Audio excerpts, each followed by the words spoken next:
Chapter 9. Maggie had larger intentions than Tom had imagined. Her idea was not simply to go home, no.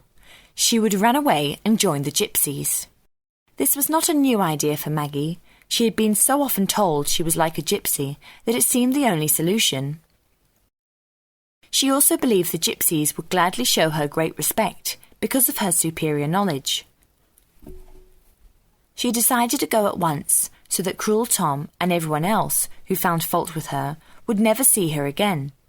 She only regretted not seeing her father, but decided she would send him a letter letting him know that she was happy without telling him where she was.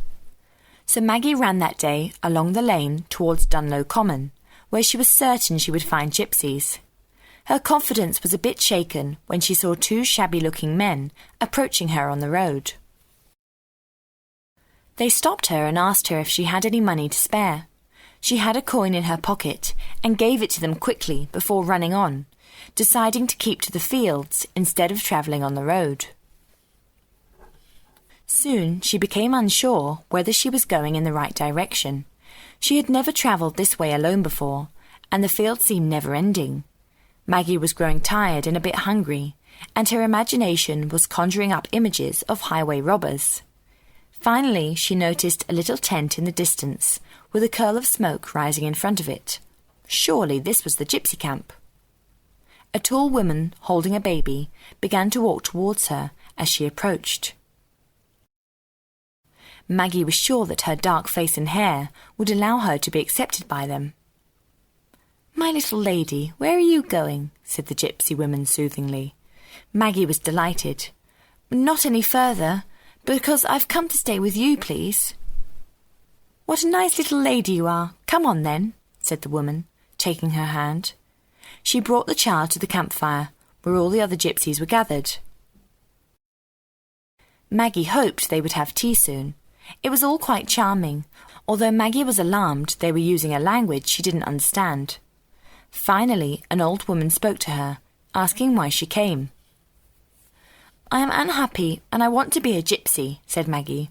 "I'll live with you if you like, and I can teach you a great many things." "Such a clever little lady," said the woman with the baby. She sat down and took Maggie's bonnet. Maggie tried not to look bothered about it. "I don't want to wear a bonnet," she said. "I'd rather wear a headscarf like yours. My hair used to be very long, but I cut it off yesterday. I'm sure it will grow again soon." She assumed the gypsies favoured long hair. "What a nice little lady, and rich, I'm sure," said the old woman. "Do you live in a beautiful house?"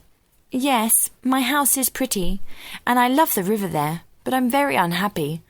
I wish I had brought my books." "I can tell you about them anyway. I've read them so many times. I'm sure it will amuse you. I know a lot about geography as well. That means the world we live in. Do you know about Columbus?" Maggie's eyes sparkled. She felt like she was gaining their respect. "Is that where you live, little lady?" said the old woman at the mention of Columbus. "Oh, no," said Maggie. "Columbus was a wonderful man who found half the world.